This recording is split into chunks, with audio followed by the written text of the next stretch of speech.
Thank you again for taking the time to be here tonight to learn about our real estate classes that are starting up right now. We are here in spring 2022 already. Hopefully, Karush, hopefully you can hear me now. I'm going to go ahead and share screen. My goal for you tonight is to cover the basics for these courses. You're here tonight, and I'm teaching all three of these classes that are starting right now, all of real estate principles, real estate practice, and legal aspects of real estate. So I'm going to go over one of the syllabi for one of those courses, but you'll see that they all look very, very similar. I structure all of my real estate classes similarly. So when students come back and take another one with me, or if your plan is to get licensed and you're taking those three classes, you're going to have a similar experience. So I try to be as consistent as possible when I'm doing that. And so the syllabus, I'm going to show you the hard copy syllabus, and then we will go in and look in Canvas. And then I also want to give you kind of a simple walkthrough in GRL, which is the publisher site that we're using to give you the book content on screen. I hope that makes sense. We'll talk more about it. All right, let me go ahead and share the screen now and talk over the syllabus. So I want to start with and kind of go backwards on the syllabus and start on the last page. When you do, and most of you have been in Canvas already, when you log in there, you're going to be able to access this document in Canvas. And in addition to the syllabus and kind of the flat nature of a PDF, I also have all of the assignments already scheduled out in Canvas. So you can see all of the same information there in Canvas as well. Forgive my scrolling here for a second. So our last page of the syllabus is our schedule. Now, again, I'm looking at, this is the real estate principles syllabus, but both practice and legal aspects are going to look very, very similar to this as far as the chapters and the timelines and the assignments. So when you pull yours up, you might think like, wait, are they really different? They are different. I've had some emails to you saying, hey, I'm taking real estate principles and practice. Do I have to buy both books? Or should I take just one first before the other one? We don't have any prerequisites in real estate, so you can take them in any order. And the content is different in each of these classes. There are some overlap, but what you're learning about in principles is definitely different than what you're learning about in practice. Legal aspects is so broad because it covers so much law that there's a lot of overlap in there. But it's a really good foundational class too when you're learning about law, because a lot of what you deal in real estate deals with law. Basically, you have the freedom to do pretty much anything you want in real estate. Like everything is negotiable, so long as it's legal. So it is kind of important to know what those legal stops are. Like, wait, no, I can't do that. That's illegal. But so long as it's legal, pretty much everything is negotiable, from pricing to commissions to terms, pretty much everything. How you purchase the property, it's so flexible. I didn't do my first, I've totally spaced on my own little outline here.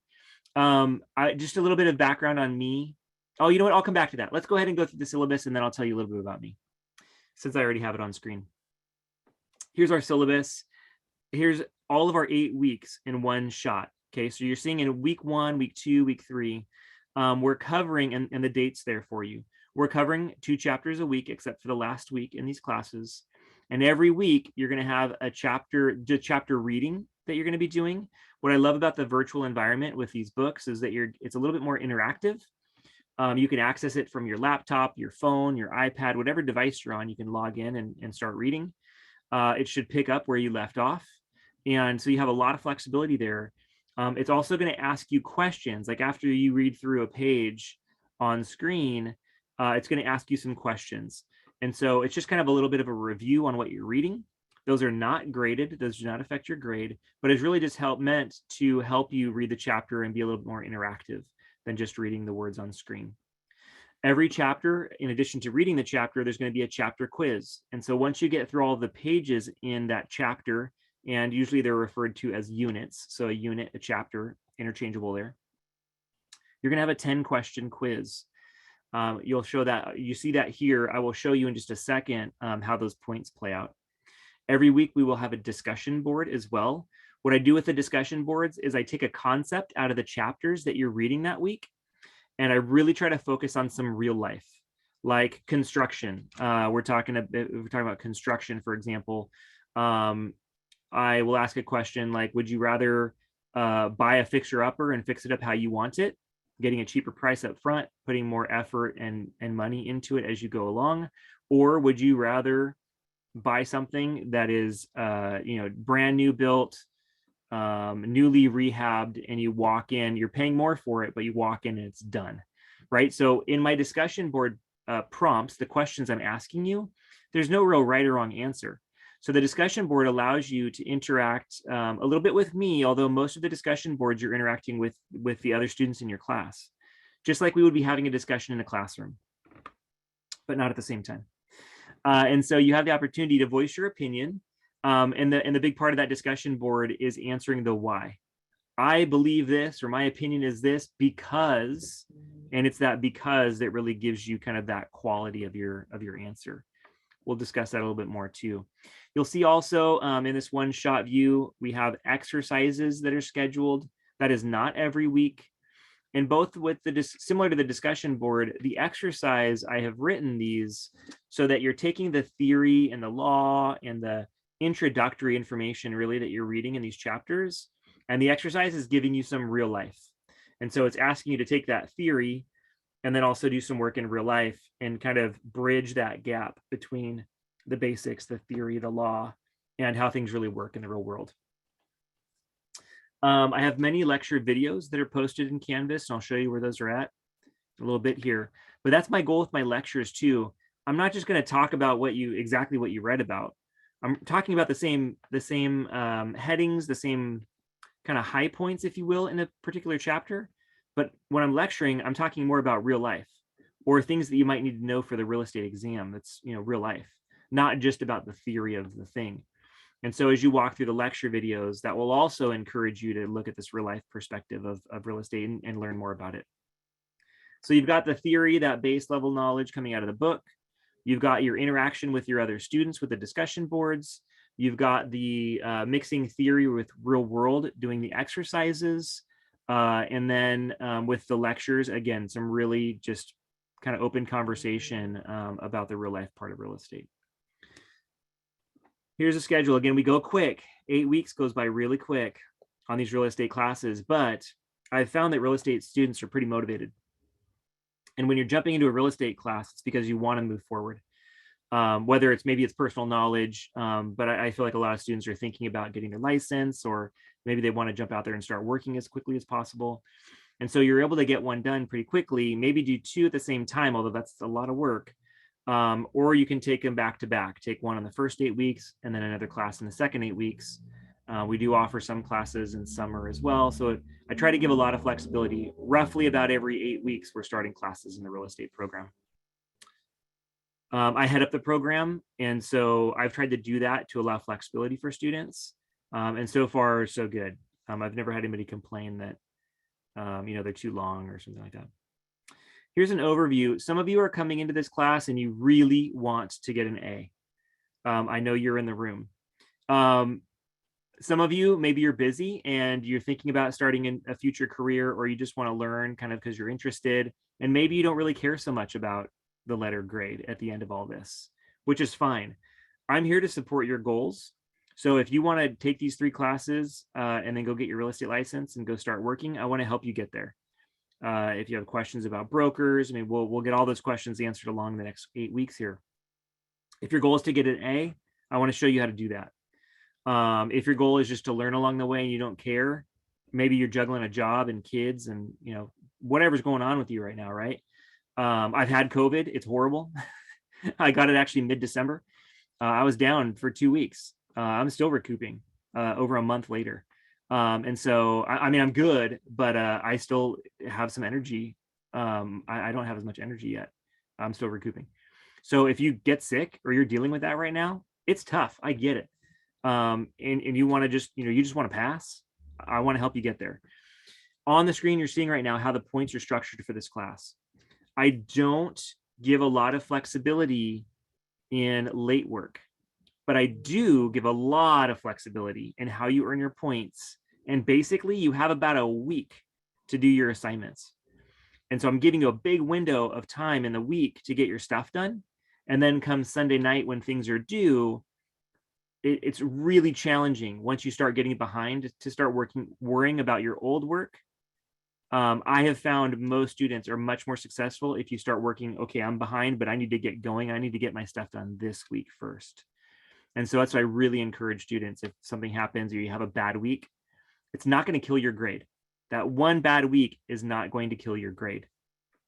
You'll see how most of your point, I'm sorry, not most, the highest percentage of your points are awarded for the chapter quizzes. The chapter quizzes that you're going to do at the end of each chapter, 10 questions, you can do them over and over again. If your goal is to get an A in this class, you're going to take those quizzes over until you get 100% or 10 out of 10. Look at that chunk of points just for doing the quizzes, and you can do them over and over again. Okay. So that's just for you. That's just a dedication, a time commitment to get that done. The discussion boards. There is a bit of quantity, if you will, like I associate points with these discussion boards, right? But you have control over that.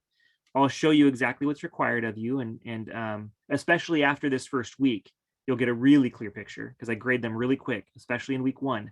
So come week 2, if you got an 8 or you got a 9 and you didn't get that 10 out of 10 that you want, I want you to see it really quick so you can fix it for week 2. In addition, 2 points in the scope of this class, that's not going to dictate your grade. So I'm not so concerned about the discussion board, especially in week 1. But see here, 10 points each week. If you show up and you get that done and you're scoring the full points, that's another big chunk of points for you that you have control over. Not about me or if I'm liking it or not. If you're supporting your answers and you're meeting the minimum requirements for those discussion boards, I'll show you. Those are points that you have control over. The exercises. Now, these are a little bit more kind of submit and be done, but I mentioned them. These are like 1-page assignments. So I give you maybe a website to check out. I give you a video to watch. I give you some background on one of the content or one of the higher points of one of the chapters. And I'm going to ask you like question 1, question 2, 3, 4. And I'm going to give you specific directions on how to, these are not meant to be hard. Okay. I'm going to give you specific directions on how to answer the questions. And so long as you do them, you're going to get the points there. Okay. So the exercises, a little bit more like out of your control in essence, but if you put the work in and answer the questions, I mean, you're going to be okay. You're going to be fine. The final exam. I know there's a certain number of you that hate exams. But guess what? If you're going to get your real estate license, it's an exam at the state and it's multiple choice on a computer screen. So part of the idea of these final exams is that I give you so much opportunity to score your points here that you have control over.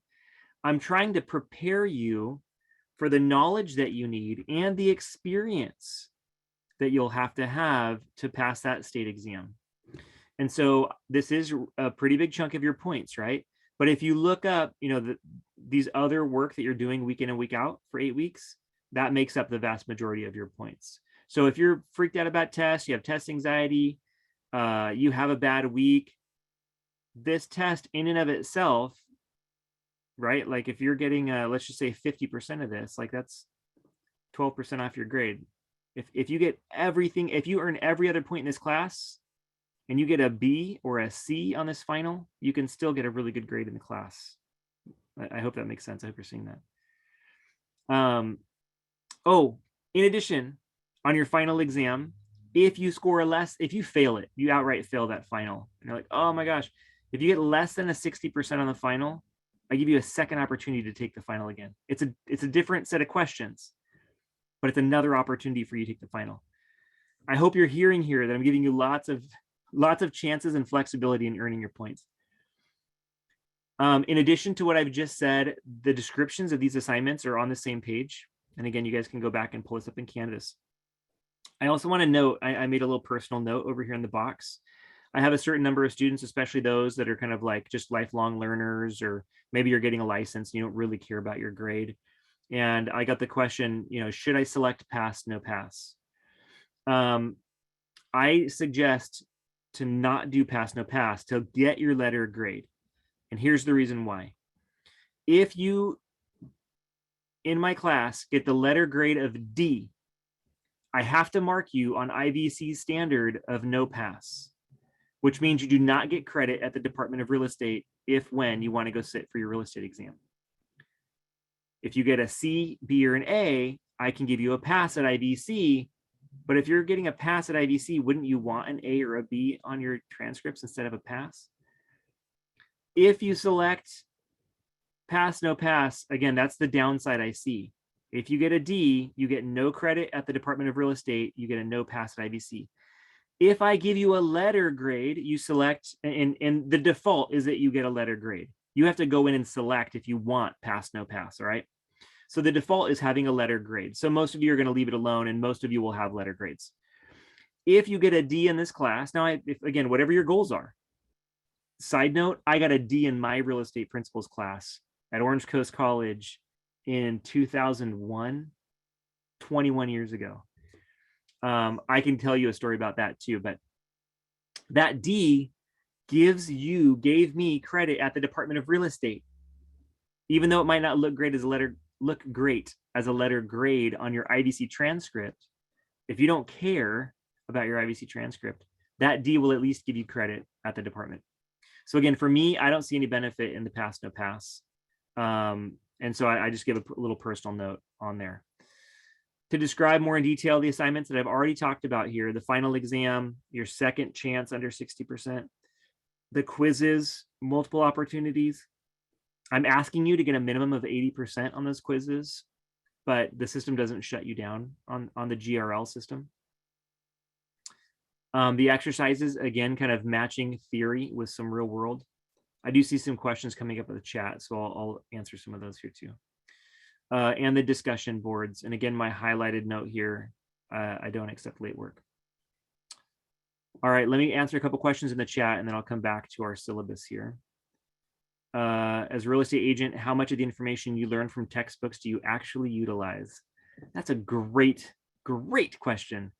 I hate to say this, but when you all go out there in the real world, your broker might tell you everything you just learned in principles, practice, and that elective you took, forget it. Here's how I want to put it into some perspective.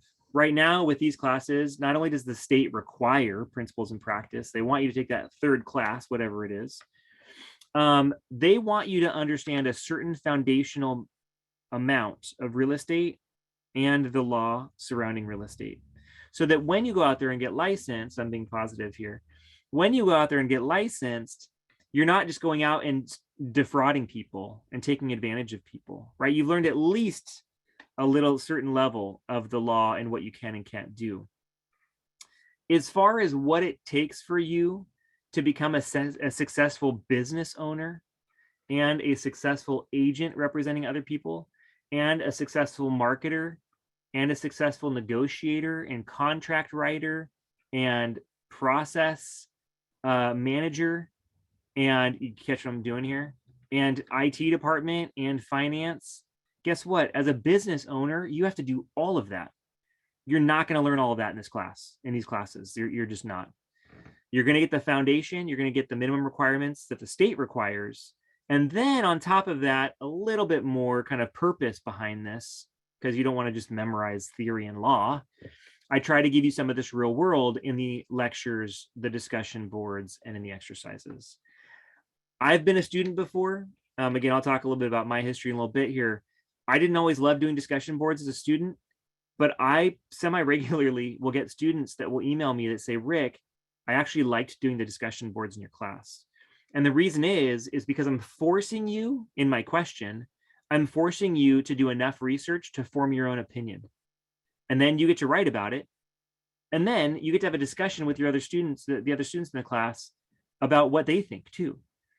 And so it's kind of a unique way. It's not a matter of checking a box. It's really a matter of trying to involve yourself in this new stuff that you're all learning together. Nobody in this class is coming in here as like a master real estate person and they know everything. So don't feel bad in the discussion board. If you disagree with somebody, that's okay. Be respectful, right? You're not just going to, try to upset people, but you can disagree with your opinion. It's fine. Just back up your answer, back up your perspective. There was a question I see about the test. The final exam, again, for my class is multiple choice. The state exam is also multiple choice, right? So I'm teaching you the theory and the foundations here of real estate. I'm also giving you some of the experiences that will help you at the state. We're slowly prepping you to get to that exam if your goal is to get licensed. For the 2 assignments due today is to buy GRL and introduce yourself. Yeah, so I'll give you a little bit of flexibility this week. We're in week 1. I do ask, especially moving forward, but if you can go into the discussion board to do an intro for yourself in the discussion board. The discussion boards, I ask you for your first initial post by Thursday nights, and then you're going to be responding to 2 different people by Sunday night. I explain that here, and I'll also show you that it's explained in Canvas. Again, I'll give you some grace if you can't get it done tonight here in week 1. The other thing is GRL. Really the focus here is that I have to make sure that I see you in class. So if we had this on ground at a campus, I would be able to check your name off a list and say that you were sitting in a chair, right? Virtually, I can only see that if I see you active. I see a time clock showing that you were in Canvas. If you buy access to the content, the book. And so that's one way for me to see that you are participating in the class in week 1 so quickly. I have to drop students by this weekend. So anybody that is considered a no-show, which means you didn't show up in week 1, I have to drop here in the next couple days. So if you can't get in there and do it tonight, I understand. But if I can look in Canvas and see that you've never logged into Canvas and it's, tomorrow, Friday, I'm going to have to drop you. So please do get into Canvas. Please get access to the book as quickly as you can. And we're hitting 2 chapters a week, right? So it's already Thursday today. Tomorrow's Friday, the weekend. Come Monday, there's going to be another 2 chapters coming up due. The final exam is not using Proctorio. It is not monitored. When you buy GRL, you don't have to do anything else, right? Just buy it. Well, that I put the login as a note for today, as a due date for today, Thursday. But this week, you have chapters 1 and 2 to read through. So you're going to be reading chapters 1 and 2 and doing the quizzes for those chapters this week. Yeah. So technically, you don't have to get that done tonight, but over the next couple of days, I would hope that you get in there and start reading. Since we get multiple attempts on the quizzes, is the highest score recorded? That is correct. And thanks for somebody else responded to that as well. Yeah, multiple chances on the quizzes and your highest score will count. So some students will go back even after they do it and score the 10 out of 10, and they'll review those quizzes for the final. And it doesn't matter what your score is, it's the highest one. The discussion boards are enjoyable and interesting to hear other opinions. Thank you so much, appreciate that. If we're in 3 of your classes, do you have to record 3 different videos of ourselves for the intro? No, if you're doing a video intro, you can, or if you're doing a typing intro, you can use the same intro for all 3 classes. That's fine. I'm not, yeah, you are you, right? Like, so you just happen to be in 3 different classes that are all taught by me right now. So just so you know as well, everybody here, I don't teach all of the real estate classes. I also teach business law and organizational behavior. But I do teach the majority of real estate classes. I do have several part-timers that teach for me as well, and they are qualified and awesome. And so they'll teach more of the elective classes. So coming up, we'll have appraisal this semester, and I think property management, another round of practice and principles in the second 8 weeks. So don't be afraid if you don't see my name. We have good teachers at IVC. And then shoot, a year from now, I'm actually not going to be teaching for this semester. So I'll have all part-timers teaching for me. I'll be on sabbatical, which is a great benefit we have at the community college. All that to say is we have good teachers. Don't feel shy about taking another teacher's class, even though it might look slightly different than my syllabus and my setup here.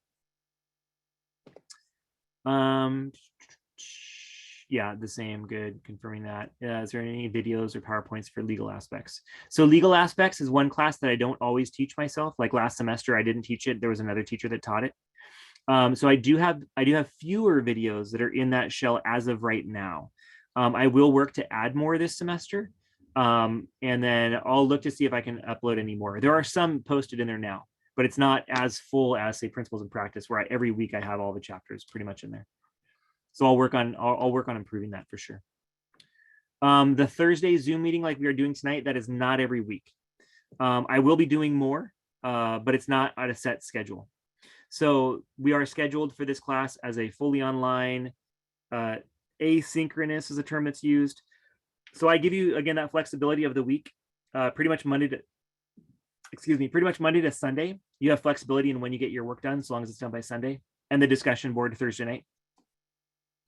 But we do not have required meetings, a set day and time for this class. I do have office hours myself. You can come and chat with me. I am most readily available by email, and I'll go over all that still moving forward here. Oh, you guys are really using this chat. I've heard many agents say that finding a mentor and asking to work for free so that you can learn their methods is one of the best ways to build your success in real estate. I'm going to hold that question. I'm going to come back to that because I feel like that's another conversation. I don't want to go too far off the syllabus here. Are there any real estate clubs or organizations? At IVC, not specifically. A couple of years ago, I surveyed the students that I had over that year, and they just were not interested in having a student-run club. Many of my real estate students are also non-traditional students, so they're not taking, a full load of college classes. They're working full-time, or they're, have families.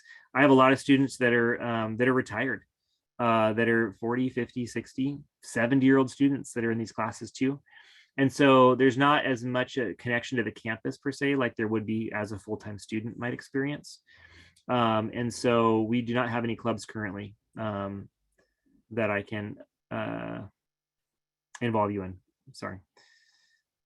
If you have any ideas or if anybody wants to, I'm open to it, but there hasn't been that desire necessarily to date. If I have the license, can I open real estate? Let's talk about, I'm going to save that question as well. So when you get your license, what can you do? And then what was the other question I was going to answer was about, mentoring. So I'm going to make a note real quick of that, and I'm going to answer those two questions at the end of the little syllabus thing here. How long do I have to wait after taking these courses to take the DRE exam? You don't. Once you get done and once your grades are on your transcript, you can file with the DRE. The waiting period from when you actually submit your application to getting a testing date, if your application is perfect and everything's in there, is about 6 to 8 weeks, though, is a wait time. It's during those 6 to 8 weeks, I suggest students study for that exam. We have another class at IVC called RE 250. I think it's called License Prep, but often referred to as a crash course. Basically, it's methods on how to pass the test and study questions on how to pass the test. Any suggestions with the electives? Man, you guys are coming at it with the questions. It's awesome. No. Legal aspects is pretty broad. It covers the law, right? But I would suggest that instead of just reading about the law, maybe that doesn't sound too exciting for you, that I would suggest another elective that might sound interesting to you. So if you think you might want to own property someday and rent it out, property management might be a good one for you. If you want to understand the process and how banks price property, therefore you as a future agent might understand how the bank does it, so you know how to do it. Appraisal could be a good class for you. There's really no bad one. It's just a matter of what area might interest you. Escrow is really great about learning about process, and that's something that you would learn down the line, but a broker doesn't usually come in and school you about every real estate transaction and how they work right off the bat. It's usually something that you learn along the way. So escrow is another thing. That would be escrow. So yeah, there isn't really a right one or a perfect one. It really just comes down to your interest. And I found that when you're taking a class that you're interested in and a subject area that you're interested in, then you're probably going to be even that much more committed to learn.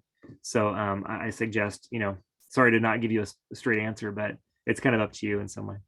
Sam, you had a question? Hi, yeah. So for the crash course, do we just sign up via our Canvas or something? How do we sign up for that? And can we it's a 1-unit class. It's scheduled for the end of every semester, basically. And so, yeah, you could log in now and register now. It's not going to start till, May, beginning of May. Okay, got it. And also, as far as the office hours, do we have to only do it by appointment, or do you have consistent ones? Yeah, I'll talk about those in a minute. So you can just pop in whenever I have office hours and just chat with me. I'm sitting in a Zoom room, basically, usually by myself in the room. But if those times, I'll show you what they are. If those don't work for you, feel free to email me to set up a different time. Or if you have a question in the middle of the night or it's Wednesday and you're like, oh, he doesn't have office hours, send me an email. If you've emailed me in the last couple of days or since classes started, I'm usually really quick to answer emails.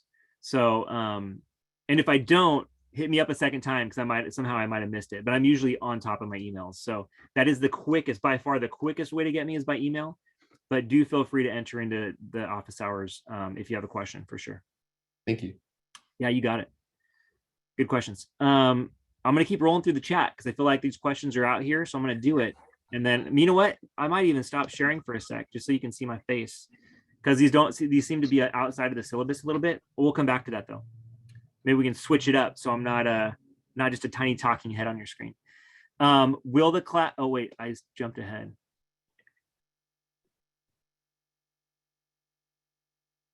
No, Thursday meetings, good. How long do you have to wait? Got that one. Any suggestions with the electives? Got that one. Do all 3 classes have the same due dates and final exam dates? Yes, but there's windows. So all 3, if you're taking all 3 classes, right? Week 3, you're going to have exercises in all 3 of my classes. Week 7. The final exam dates, though, are a little bit flexible because I give you this kind of week-long window. When you're in the books in GRL and you complete, chapters, 13, 14, 15, you're done with the chapters, the units, you can jump in and take the final. So you don't have to wait like on a Friday or on a Saturday between certain hours to take the final. You can take the final when you're ready. Now, I don't suggest you doing that too early because you need to read through all this stuff, especially if you're taking multiple classes. But you have flexibility in that you can jump into that final when you're ready to take it. Hopefully that answered the question. If you have interest on starting a real estate club, send me over an email.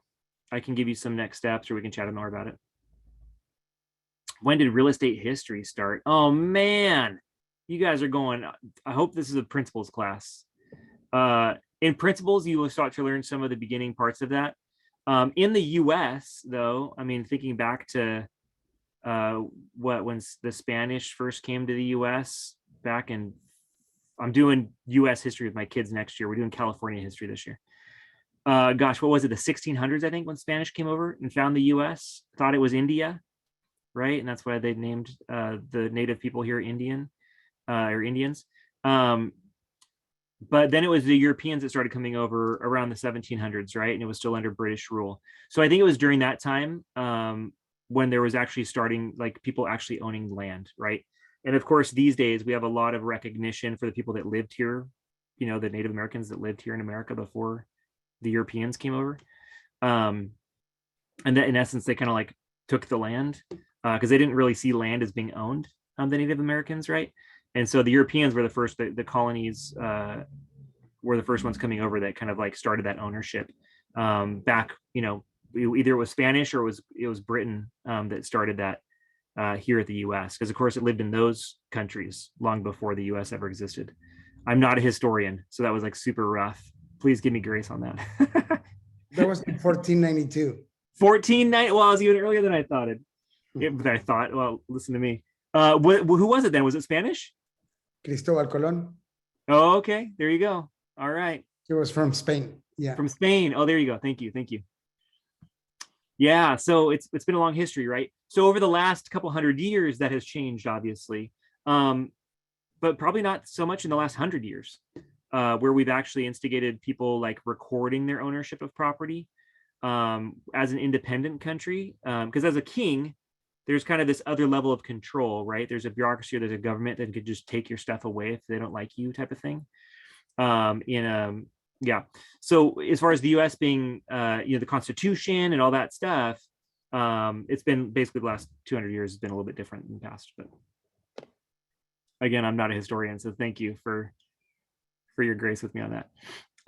Will this class help making a brokerage, or is that another class? Yeah, any of these classes will also count towards your broker's license. The broker's license, so to get your salesperson's license, you have to have principles, you have to have practice, and then the third one is an elective. For the broker's license, there's a total of 8 classes that you have to take, and the requirements and the electives, they're slightly different, but all of the classes at IVC will count towards the broker's license, either as a requirement or as an elective. So a little bit more on your own as far as figuring out which one is required versus an elective, but all of our classes do count at the DRE. They will accept all of the IVC classes for that license as well.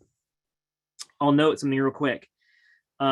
I got my license, started working right away in 2002. A couple years in, I thought, hey, I'm going to go get my broker's license because that's just the next thing to do, right? It's the next level of like awesomeness. And I actually discourage that, because if you are going to be working as an agent, you're going to be working under another broker. If you have your broker's license and you don't have your own office that you run as the broker on record, you're still going to be working under another broker. There's some other flexibilities and nuances there, but you can't just jump into that license. You have to show 2 years full-time experience as an agent before you go get your broker's license. You can take the classes now if you want. They don't expire per se, but don't feel like you have to go out and you have to get that broker's license right away. Unless you have big dreams of opening up your own office and having other agents work under you, or you want to run your own property management company or something like that. You're going to have some experience as a salesperson first. Excuse me. Good. Please explain how we can do the quizzes in GRL. I will cover that before we're done. Making a note. I get access code today from the bookstore, but you can't log in. Invalid code. If you have any specific issues, like, hey, this didn't work for me, if you bought it from the bookstore, please do talk to the bookstore about that, but also feel free to loop me in. If you're using the links that I've provided and it's not working, please let me know, because I want to fix that as soon as possible. Can you move through the chapters faster on the syllabus? If you just have time to burn, I don't stop you from reading ahead into future chapters. I do have the discussion boards and the exercises locked down a little bit, just because I don't think it's beneficial to try to burn through all this stuff too early. And then particularly with the discussion board, since it involves the whole class, everybody's kind of participating in that at the same time, again, kind of week by week, right? Monday to Sunday. So I do lock those down, but if you are super motivated and you want to just keep on reading, or in 2 weeks you're going to be out of town for work or something like that, you can read ahead if you want, for sure. I do not lock that down in the GRL system. 2 assignments due tonight and or by Sunday. So the 2 things I'm asking you to do, I was asking for you to do by tonight, but for sure by tomorrow, is your initial discussion board post, your introduction. You don't have to do any reading, right? It's just talking about yourself. The other thing, get into GRL as soon as you can. Primarily though, step number 1, if you haven't done it, please get into Canvas. Click around. I'm going to show you what to look for and where to find everything. That's a big one. That's a big deal, because if you're not in there tomorrow, if you've never logged into Canvas by tomorrow, I have to drop you. So please do that as soon as possible. On Sunday, I'm asking that you have chapters 1 and chapters 2 read and the quizzes done. Again, I'll show you some of these due dates as we move along here. I'll recap this again. Perfect. I think I just answered the last of the chats there. Awesome. Great questions. I will continue to monitor the chat and to answer those questions as they come along. I'm going to jump back into the syllabus. I kind of like that, actually, a little break from the flat syllabus and the monotony of that stuff with the questions. That worked out well. So let's jump back into the syllabus here. And then we'll wrap up on that in just a couple minutes. The rest of the pages aren't crazy with information. All right, so here's where we left off. Scrolling along chapter 4. Again, I don't take late work. But here's the deal. If you get hospitalized, you get crazy sick and you have a letter, the doctor's like, oh yeah, I had a student come into class once, like, oh yeah, remember I was in class 3 weeks ago and you haven't seen me since. I was in a coma. I got hit head on by a semi truck. Here's my letter from the doctor. I'm like, hey, let's figure out how to help you like succeed, right? If something's going on, please let me know and reach out. I don't want to come off as so rigid that you can't approach or ask questions. I mean, I'm always here to answer any questions for you. But I try to set the precedent up front, because I've just seen over and over again, once a student gets behind and then they try to catch up on past work, it's like they can never quite catch up.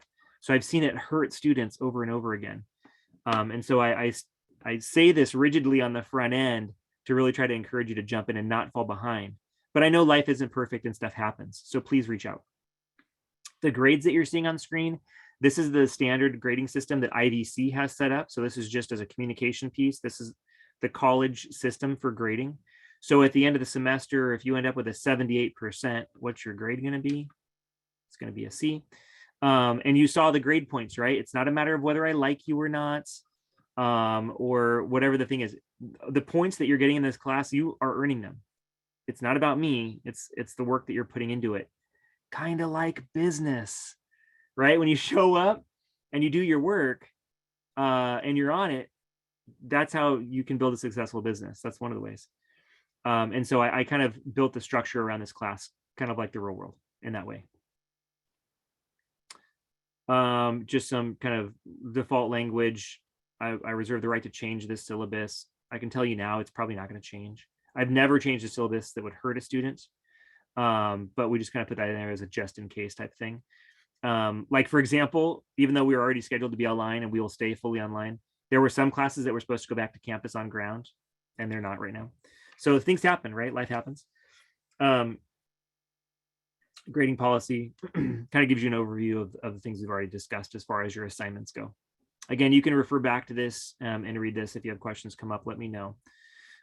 These two sections are all about resources for you. I've been at IVC for 6 years, 7, going on 7, something like that, almost 7. I never planned, and I'll tell you in a little bit, I never planned to be a full-time teacher. I hit the jackpot at IVC. IVC is amazing. We have amazing faculty. The services and the resources that we have for our students is just like unmatched. And so if you have a need, if you have an issue, if something's coming up that is hindering you from getting your studies done, let me know. Feel free to reach out to me, or if you don't want to reach out to me, please do. Here's some links here, or check out the student resources tab on the website, at IVC website. I've, again, after several years, I can often find people to maybe help connect you with if you're having a specific issue. But we're all here to help you.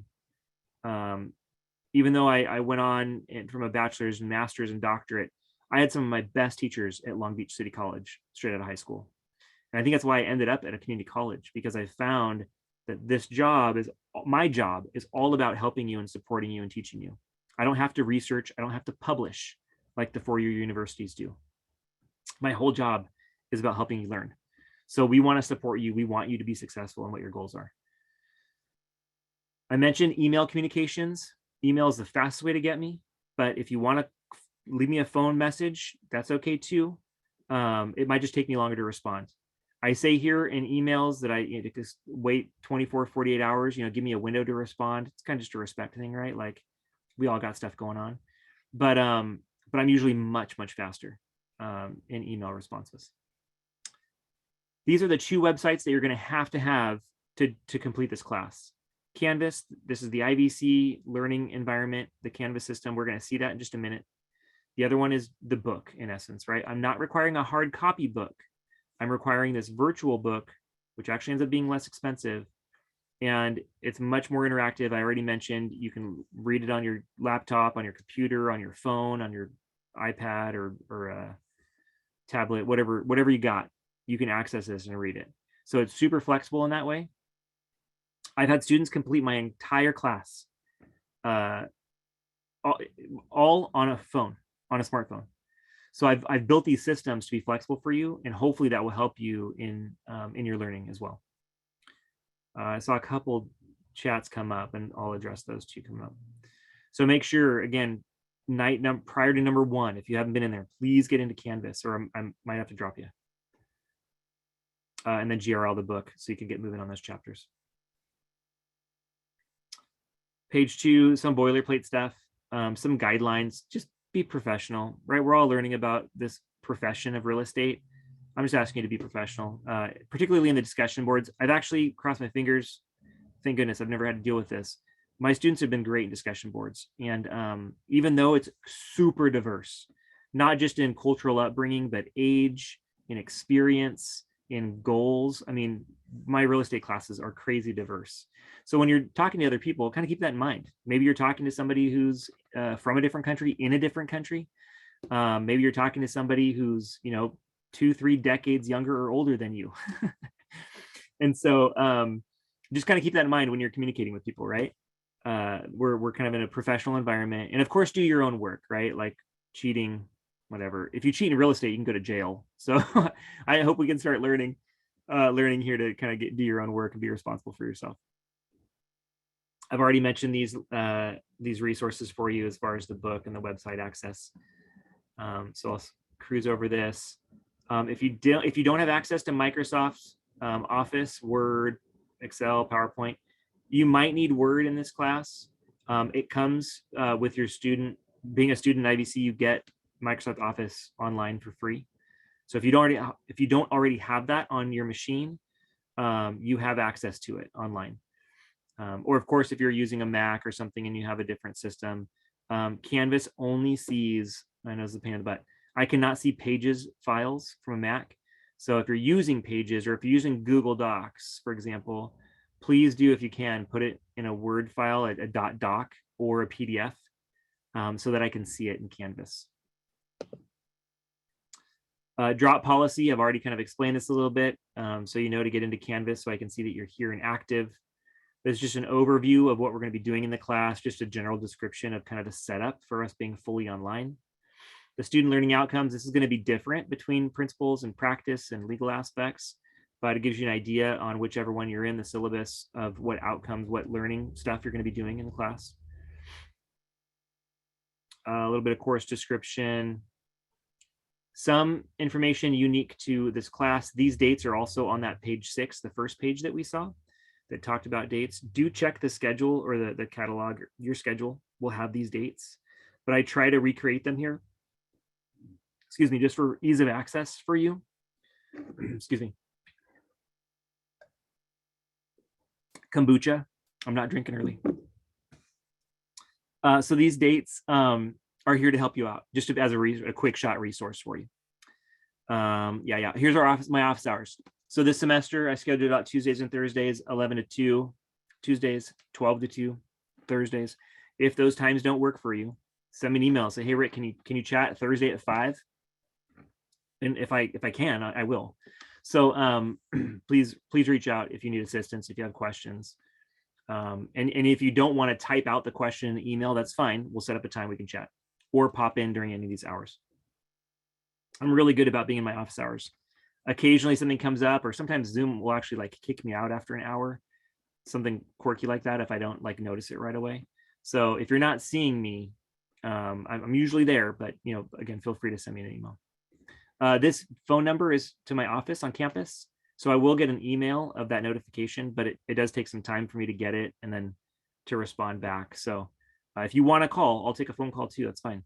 But again, emails are going to be the fastest. I said that like 40 times. Sorry. Let me answer some of the chat questions, and then we'll look at Canvas real quick so you know exactly how to move forward from today. Oh, good question. Do I still work as an agent? No, I don't. I do still have my real estate license. I've kept my license current because I figure if I'm teaching it, I should, be involved in somewhat in the industry. Let me give you a little bit of background on me. So I had no idea what I was going to do out of high school, ended up at Long Beach City College. I already mentioned, had some of my best teachers in all of my years.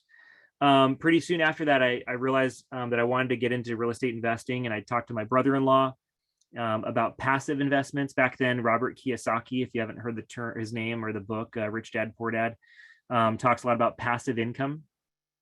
And so my brother-in-law, my sister's husband, we were talking about how to do that. And he goes, well, I've got some money. How about you put in the sweat equity and go get your license, learn how to be a real estate agent? And I was like, I don't want to do that. But sure enough, he convinced me that I need to be a real estate agent. And so right away, I'd never thought of anything outside of, showing open houses or, sitting somewhere on a weekend with a house, driving clients around in your car. But because I wanted to learn apartments, I specialized in apartment sales. So I got licensed in 2002. I worked full-time commission-only income for 9 years. Some of those years were amazing. 04, 05, ridiculous amounts of money. After the Great Recession, 07, 08, 9, those were rough years, 9, 10. And then I ended up leaving around 2002, 2009. So it was after the recession, it kind of was bouncing back. The industry was still pretty slow, but I survived through the recession. Overlapping that though, right before the recession, I started teaching part-time at OCC, Orange Coast, teaching a real estate class at night. And I realized as I was working every day 9 to 5 in the office and then teaching, 3 hours at night, that I was energized and was excited about teaching, and I was becoming less and less excited about the day in and day out part of sales. I still really enjoy real estate. I enjoy the problem solving perspectives of real estate. There's no one way to do this industry. And that's I hope that's an encouragement to you. There's no one way to get in and say, this is how it's got to be done. Anything is possible in this industry, so long as it's legal, really. And I've seen 1,000 different ways to do stuff. And so that's what I really appreciate about my experience. And over those years, I don't know, I was probably involved in, I never counted. At one point I counted the dollar amount. It was probably over $100 million, but like, probably a couple hundred transactions, maybe 300 or 400 transactions. All apartment buildings, except for like a half dozen for myself and some close friends that I helped buy houses with. But so all of my experience was more of kind of the, not commercial property per se, but not the single family home residential perspective. Parts of that I enjoyed. I loved the 9 to 5 kind of consistency. Basically, if the banks weren't working, then we weren't working, because we always had to be in communication with the banks, working on the loans parallel with the actual transaction of the property transferring. And if the banks weren't open, it was really hard to do work because, like, what do you do, right? You can't call and check up on stuff. All I have to say is I really enjoyed parts of real estate, but the day in and day out part of sales for me is what wore on me. And overlapping that, I found that I just really enjoyed teaching. And so I encourage all of my students, if you go into this industry and you love the industry and want to stay in the industry, find the niche market of this industry that you enjoy. For me, it was apartments. For you, maybe it's condos or vacation homes or vacant lots. I knew an agent that only transferred and helped people buy and sell mobile home parks. Like, talk about random, right? It's weird. Think about any type of commercial business. We're in Orange County. In California, we're is it the 5th largest economy in the world? It's pretty insane how much money comes into California from business. Most of those businesses do not own, well, some do own, right? You can buy and sell, you can help businesses buy and sell real estate. Or more likely, you can help businesses rent real estate. That's absolutely common. Pretty much any corner you pass, it has a business on it. That's rented real estate. So there's so many different ways to do this industry. Property management. How many apartments are there in Southern California? All of those are run by property management companies. Rarely do owners, especially if it's a big apartment complex, rarely do owners ever manage, 20, 30, 100 units. It's a company that does that. That's real estate. That's this license. It's all one license too. It's craziness. You get this one license and you pretty much can represent anybody doing all this different real estate stuff. My sister takes commercial property, 10,000 square feet of kind of warehouse space, chop it up, put in some retail, some restaurants. The food hall thing has been, big the last 10 years. That's all real estate. It's all leasing and renting, and subdividing in essence. All that to say is that for me, I love, I'm sure you can tell, I'm excited by real estate. But the sales part, I found like I really want to dedicate myself to higher education. So I still have my license. I haven't represented a client, gosh, probably in 10 years now. So it's been a while for me to represent somebody. I bought and sold for myself, but not for other people, which is what you need the license for, is to represent others. So in addition to, I started real estate and I found out that I was doing business every day, day in and day out, but I'd never taken a business class. My bachelor's degree was actually, ironically, in education. So I went back and I got a master's degree in business, thinking that would help me understand business more. And it did. But ironically, then I jumped into education, higher education, as my kind of career path, if you will. Later went on and completed my doctorate degree in organizational leadership, which is another area it could help you huge in real estate. I get really excited about emotional intelligence and understanding people and how you communicate with people. And yeah, anyways, sales is one of those tricky things that's really hard to learn. And one of the questions that had come up in the chat earlier was about mentorship. And it is hard to walk into an office and say, hey, who's the most successful agent in here? Hey, will you train me for free? And then in 6 months, a year, I'll become your competition. Like, why would anybody do that, right? So it can be challenging to get trained well in real estate. I'm not going to make this a Keller Williams commercial, but I will bring it up now. My license is currently hung at Keller Williams. When I transferred from being a full-time agent, I was not at Keller Williams, into education, I wanted to be able to tell my students, hey, here's a place that you can go and you're going to get trained up. They are recognized nationally in their training, not just training in real estate, but training in any business. They're recognized nationally. And some of the things they focus on are not just a matter about learning real estate and getting a transaction closed so that you make money and the broker makes money. But they really do focus in on their training about how to run a business. And that's one thing I did not start off with. I ended up getting there, but starting off, it was survival. It was do whatever you can to try to make money, right? You got to make money. So I really appreciate from the business perspective that you can walk into a brokerage and they're going to support you, not just about learning this industry that you've never done before, but also about owning a business that you probably haven't done before either. So mentorship can be challenging. There's also a couple over the last maybe decade, the teams thing have become more like, you probably get postcards and notepads in the mail and it says like the hoo-ha team or whatever it says, the Smith team, you know, Gonzalez team, and I get these in the mail too. And that's become more common over the last couple of years. And I think people have realized that to come into an industry and to know how to do it and to survive on your own and be able to do it all yourself is really challenging. You know, maybe I have strengths that complement your strengths and maybe we can work together to build an awesome business. I think that's become more common over the last several years.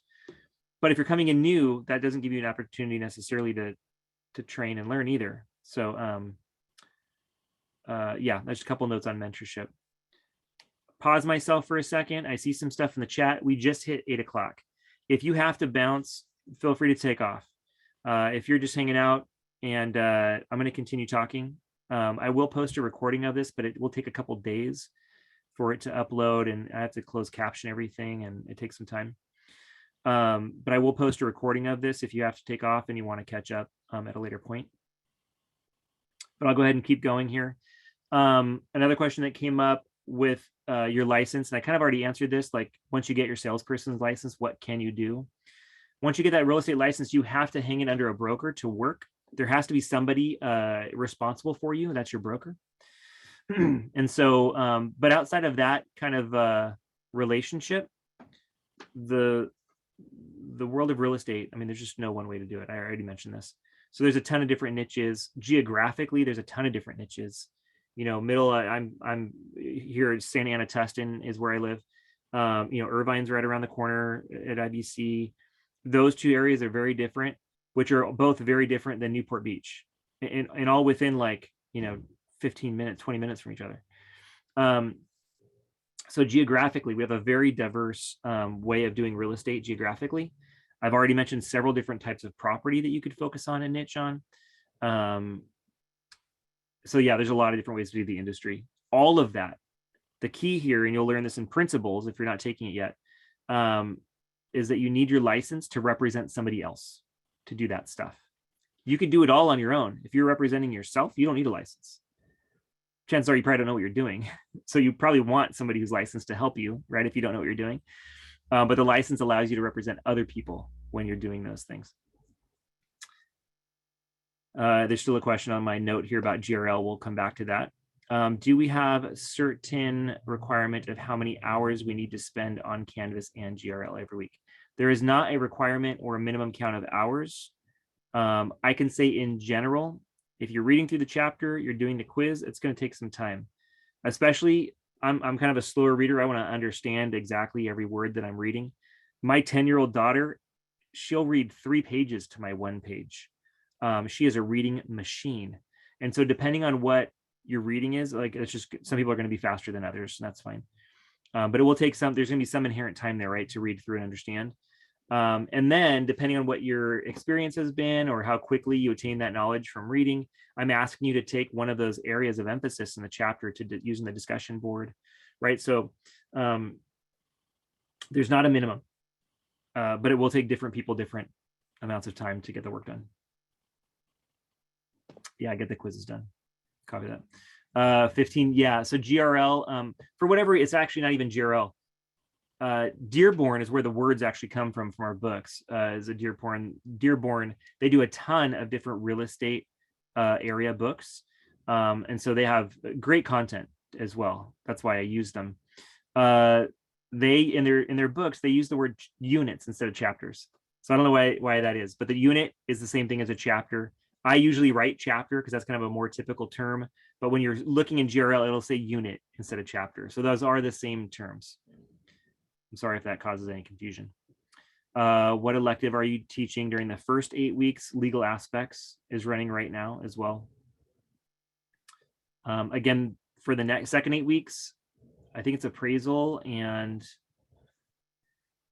that's bad. I run the program and I can't remember. What are we in? We're in spring. Appraisal, yeah, and property management. Starts in the second 8 weeks. Did I end up creating passive income as a result of those years as an agent? I did. I currently have one rental. It's a single family home, but I have had and sold units over the years too. I'm glad I didn't keep those ones. They were not in nice areas or ones that I would want to keep long term. The rental house that I've had for, 12, 13, 14 years now. And so it's been good. My goal was always to own more and more units, but purchasing units, I found out over the years, although I could help people do it all day long, it was really difficult for me to do it because you need a lot of cash. I found that I was able to get into single family homes with less money out of pocket. And so although it's not necessarily ideal in some regards for rental income, it's been fine for me and my family. So, and for me, it was more of a long-term thing. I don't live on that income now, but to know that in however many years it takes for me to retire, I have all of that rent coming in as income. That was more of a long-term kind of second retirement plan for me. Great question. And I don't mind answering the questions. I know sometimes people get like, oh, when you become an agent, oh my gosh, I remember being so freaked out about asking people about money. But when you get an agent, you have to find a place to be comfortable or learn how to ask. How much money do you have in your bank account? That would be really inappropriate for most people, right? But if the buyer won't tell you how much cash they have, they probably don't have any, which means they can't buy anything. And so you get used to learning, one, maybe feeling uncomfortable, but learning how to phrase things too and ask questions that you just need to know. Because at the end of the day, if you're helping somebody find property and then they don't actually have any money and they can't get a loan, what a waste of time, right? It's a business. Yeah, the rental arbitrage, you do have to kind of keep up on laws. Thankfully, and I understand why people, you'll hear stories like, oh my gosh, this family lived in that house for 20 years and the rent was never increased. That's a long time to never increase rent. But I'm happy to go a couple years without increasing rent. If that tenant pays rent on time and they don't mess stuff up in the property, I totally get it. So yeah, renting is a different challenge. You can run your own rentals without a license, so long as you own the property and you're renting the property. But if you're gonna do that for somebody else, you have to have your license. But yeah, that's a whole different specialization in real estate is property management. It's a lot of work. The company name that I mentioned, the brokerage is called Keller Williams. Oh yeah, and somebody else answered it in the chat. If you ever going through these classes, you're like, hey, yeah, I want to learn more about that. I actually at one point, I should find which lecture that was. I had one of the broker owners come in and actually talk to a class, and I videotaped it or recorded it from the ceiling of the classroom. It was an on ground class. And I should post that. Yeah, and I'll tell you what, Keller Williams is not the only brokerage. There's 1,000 brokerages out there. Somebody mentioned Coldwell Banker in the chat. When I was looking and when I changed my licenses and when I started teaching full time, for me, it was really about the training. The thing is, when you go into a brokerage and you go into, Century 21 on the corner, you'll see the different little taglines. It'll be like Century 21 All Stars or Coldwell Banker Professionals. That little tagline is a different broker, so that it's a franchise, right? So every one you go into, every office or potential broker you might walk into is going to have a different culture because it has a different owner and a different management team. So maybe there's some specialized offices. Maybe there's some offices that have amazing training and one-on-one stuff. But the vast majority from what I've seen is really about a numbers game. And this is going to sound bad for me talking about the industry this way, But in a lot of ways, I mean, this is true. Brokers have quotas. They have to bring in X number of new agents every month. And if they don't, the office will start shrinking, because it's just a known fact that like 90% of the people coming in new are not going to live a year in that office. And so that sounds dramatic. They're not going to be successful in real estate in a year. Not going to live, I said. That's, yeah. The idea, though, that when you come in, it's difficult. And if you never get over that hump in the first 6 months, chances are you're just not going to make it. And so what I've appreciated about the training program that I kind of mentioned was that there are plans and I don't want to, like, checkpoints along the way as you learn to getting transactions closed quickly. And for the big part for most new agents coming in is, how do you find your clients? Like, how do I get somebody that's actually going to transact with me when I don't know what I'm doing, so that I can get that first one under my belt? Especially if you've never done it yourself, if you've never bought or owned property yourself, because a lot of questions come up in a transaction that you're not going to know the answer to, because you've never helped anybody else do it and you've never done it yourself. How do you learn? That mentorship, that training is a huge piece. So yeah, when I say Keller Williams, that's just my experience, and there are other great offices out there. In no way am I saying like you have to go to one. But again, if your questions come up along the way, a little bit more so in practice, it's discussed, right? Because some of the talk is about kind of more day in and day out stuff of real estate. Awesome. Checking the chat right now. How do you feel about the real estate industry over the next few years? Fed raising rates. I've been expecting a recession for like 12 years now. So if you didn't know this, since the 80s, there's been a recession every 10 years. For the last 50 years, every 10 years, there's a recession. The Great Recession ended in 2008, 2009. We're like 13 years now. When is the recession happening? Well, guess what? It was expected, but the Fed kept decreasing rates, which the Fed, and you'll learn this, doesn't dictate the rate that you borrow. It dictates the rate that the banks borrow. So as the Fed decreases rates, it gets really competitive for banks to dish out money, because they can borrow it really cheap. And even if they're charging 3%, what? For a house, rates were as low as 3%. The bank is still making money on that transaction. It's craziness. And so rates got really competitive, which of course, hey, if I can borrow more money, it's only a 3% loan, I'm willing to pay now for this house. So we see home prices increase. We've been expecting that recession. The fact that the Fed is actually talking about increasing rates right now will hopefully, and what typically happens, is that will help potentially offset inflation. The problem is we're already beyond 5% inflation, which is not good. Everything costs more expensive now, right? So not to get too deep here in a night one syllabus review session, but I'm hoping that the Fed increasing rates a little bit will calm down the overall prices of real estate going up. Who knows, though? This is not a science. Yeah, we'll see. Hopefully they'll calm down and more people can buy. But there's no supply either. That's the other thing that causes prices to go up. Oh yeah, end of quarantine will ease. Yeah, the idea that the government has been so involved over the last couple of years in our daily lives, that definitely throws things off the norm.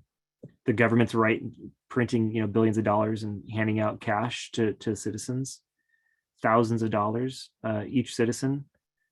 Like that's not normal, right? In our our democratic capitalism society that we have here. So over the last couple of years, like things have not been anyway normal. Forget about the whole like lockdown stuff. Even the financial part of that has been nuts. How often will I have lectures? Thanks for that question. Like I said, most of the lectures are recorded in Canvas. Legal aspects, I'll focus in on that one a little bit more this semester and do a couple more in there. So I will do another Zoom though for anybody that wants to come. So we can have kind of a casual conversation like this one and ask questions, kind of an open forum Q&A type thing. But you can always come to the Zoom, my office hours for that too, if you have questions that come up. I think that was all the questions in the chat. I think that was all of them. Let me pull up Canvas real quick so you can see exactly what that looks like and what you need to do there. We're like way over an hour. I'm sorry.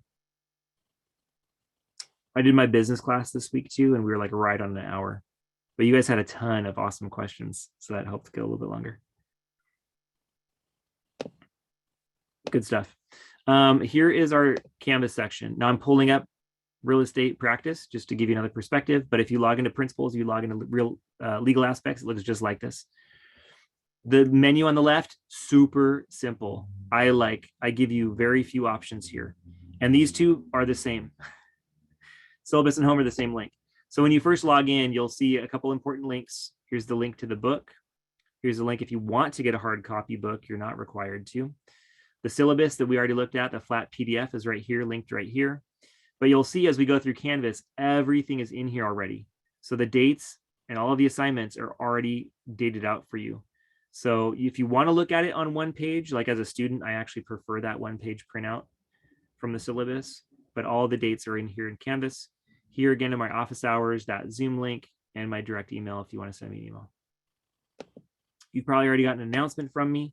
If you haven't, get into your school. Well, you're here, you would have gotten it.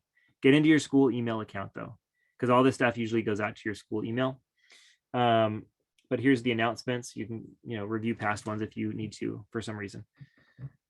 Here's the big one, modules. All the assignments are in here. I have them even more specifically for you, spelled out by week. So here's just a couple of short videos that some of you were asking about licensing. Here's the link to the DRE website. So you know where to go and kind of how to get your license if you want to do some research there. A couple of resources here for you, tech services. Here is week number 1. This video that we're recording right now, I will post in here. Again, it'll be a couple days that might replace these 2 links because it's more up to date. Here's your GRL login, and we'll walk through that in just a second as well. You see that's 0 points. It's really just a way for me to track people that are actually participating in class. Discussion board 1, again, it shows due tonight. I'll give you some flexibility in week 1. But here it's scheduled for you. Here's your chapters 1 and 2 quizzes. Now this link will open up a page, but it doesn't take you to GRL. This is just here as a placeholder. It's here as a reminder for you. Complete this in Great River Learning in that website, completing chapters 1 and 2. These points do not come over automatically from GRL into Canvas. So I have to put them in manually for every student. So I only do it at the end of the 8 weeks because there's just so many moving parts. Chapter 1 and 2 due Sunday, that's correct. So I'm not putting your point on Sunday night. I'm not going into GRL and pulling your points from there and pulling them into Canvas. That's going to happen at the end of the class. But you can see your points. You will be able to see in Canvas all the points that you're earning in here from a discussion board, from an exercise. That will be all in Canvas. And then at the end of 8 weeks, your total points at a GRL, I'm pulling in, again, manually, from GRL into Canvas. So at the end of the class, your actual final grade, percentage letter grade, will be posted here in Canvas. Moving along, you'll see week 2. It gets a little bit less overwhelming. You've got your discussion board, your 2 chapters, here. Oh, and then I mentioned the lectures, right? So here's a lecture. You click on this, it takes you to a YouTube video. Watch on your phone, computer, wherever you want. Pause it, come back to it later, right? So it gives you a lot of flexibility here in this week, Monday to Sunday week-long window. So every week is planned out for you, just that easy. So feel free, again, as you go through, the modules page is probably going to be the most functional for you to be tracking what you need to do. And then of course, grades, again, I mentioned the GRL grades coming in at the end, but you can follow your grades as you go along here in Canvas. I'm going to show you one more website. Oh, and let's just do it here just so we can kind of see what that looks like for you. I'm already be logged in. So I put the link here. You also saw it on that home syllabus page, but the GRL content page here, if you've never logged in before, what you're going to do down here on the bottom right, you're going to click the purchase link. You're going to look up Irvine Valley College. And it's going to give you, you'll see real estate principles. real estate practice, real estate law. So if you're taking legal aspects of real estate, which book are you using? Real estate law. If you're taking real estate principles, you're getting the real estate principles book, and practice for practice. So hopefully that explains it. And as you click on, you'll see that. Yeah, so somebody just asked in the chat too. Yes, real estate principles, RE 170 is a different class than real estate practice. 1 and 2, both of these classes, they're not prerequisites. You can take them in any order. But the Department of Real Estate, if your goal is to get your license, the Department of Real Estate requires you to take both of these classes. And each one of those classes has its own book. It's two completely separate content. It's completely separate stuff we're talking about. Again, there's overlap, right? It's one big industry, but the classes are different. Hopefully that's clear for you. Once you log into GRL, it looks a little bit like, here, let's go here. So, oh, good, it worked right up.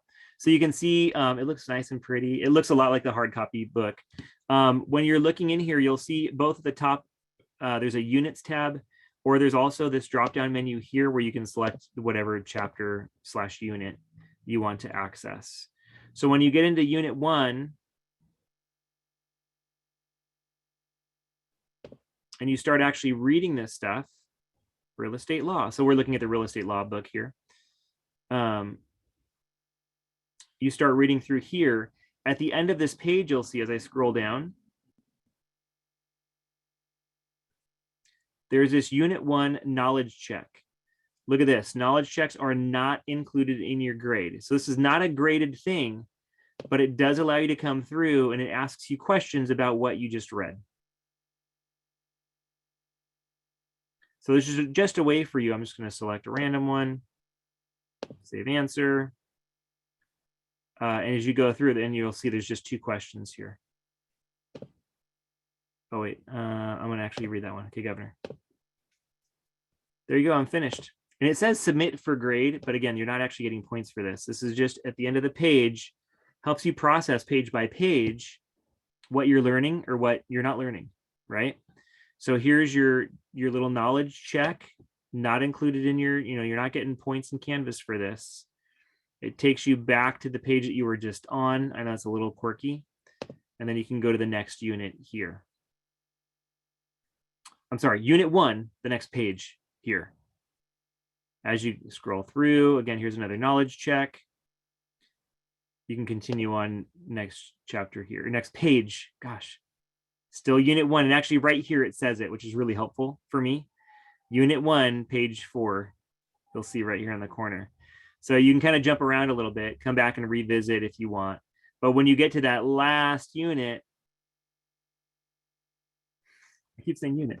When you get to that last page in the unit, you'll see a prompt for a quiz. It'll say unit 1 quiz, and it will say this quiz is included in your final grade. And that's the one that's actually 10 questions. You can redo it as many times as you want for the 10 points. That's what actually reports out. Now here in GRL, for your chapter work, your unit work that you're learning and answering questions on, there's a grade book in here as well. This only includes the chapter unit work that you're doing now. And so you'll see mine looks a little bit different, but you'll see here when you click on that grade book link, you'll be able to see your points for the different chapters, the different units, and what you scored on those quizzes. Any questions on that? So that's about, I'm watching the chat. Since we're already well over time, I'm going to try to shut this down. If you want to ask any questions, I'm going to go ahead and stop recording, and that way we don't have to worry about the recording and people's faces and names popping up. But just as a quick recap, what you need to do ASAP for the real estate classes is 1, get into Canvas. Participate as soon as you can on that discussion board, especially here in week 1. We've got to get that done. And get into the book here as quickly as we can for the start working on chapter 1, unit 1, and unit 2. No, this was the principles title. So you'll see California Principles, Practice, and Law are 3 separate books for the 3 separate classes that are running right now. And you need to have the book that corresponds with your class to learn that information that's in that book. You can attempt the quiz more than one time. There's a question, what's in real estate practice? A lot of stuff. Real estate principles really focuses on the foundation. Think about the pebbles of the foundation of real estate. Practice is a little bit more of a functional, kind of more of things that you think about and work on as an agent. And then legal aspects is really broad, covering law, which again, there's a lot of overlap there, right? Because there's laws in all of what we do in business, specifically in real estate as well. And you're learning much more broader legal concepts and overlapping issues that come up with real estate, specifically with legal aspects. So after seeing the syllabus tonight that you can refer back to in Canvas, the Canvas scheduling in the modules, please rely on those modules to do your assignments and track what you need to get done. And now here looking at GRL, the book, interaction, the virtual book. This will give you all the tools that you need to do well in the class. If you have questions along the way, please reach out. Please send me an email, pop into office hours. If you can't make it on those hours, schedule with me and we'll set up a time to chat. And by far, quickest response time is going to be email. But if you want to talk face to face, I'm totally happy and glad to do that too. So I want to make sure again that you can reach your goals in taking these classes. I want to help you get there. So I'm going to go ahead and stop recording, and then I'll open up if you want to open up the mics and ask any additional questions. If you need to take off, please have a great night. Thanks again for your time and making it a priority to be here tonight. And welcome to IVC Real Estate. Appreciate you being here.